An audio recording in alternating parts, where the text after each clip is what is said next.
আসসালামু আলাইকুম প্রিয় এইচএসসি পরীক্ষার্থী বন্ধুরা, কেমন আছো তোমরা সবাই? আশা করি ভালো আছো। আজকে তোমাদের জানাবো যে এইচএসসি পরীক্ষা ও শিক্ষা প্রতিষ্ঠান কবে চালু হবে এ নিয়ে শিক্ষামন্ত্রী কি জানিয়েছেন সেই বিষয়টি আজকে তোমাদের জানাবো। অর্থাৎ ছাত্র শিক্ষকদের সঙ্গে আলোচনা করে পরিস্থিতি স্বাভাবিক হলে এইচএসসি পরীক্ষা ও শিক্ষা প্রতিষ্ঠান চালু হবে বলে জানিয়েছেন শিক্ষামন্ত্রী মহিবুল হাসান চৌধুরী।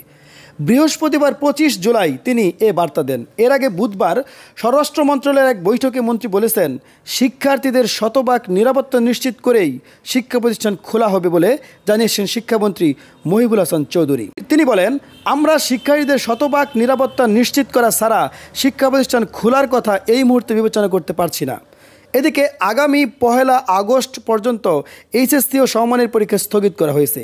নতুন সিদ্ধান্ত অনুযায়ী 28 জুলাই থেকে আগামী 1 আগস্ট পর্যন্ত সব শিক্ষা বোর্ডের এইচএসসি ও সমমানের পরীক্ষা স্থগিত করা হয়েছে।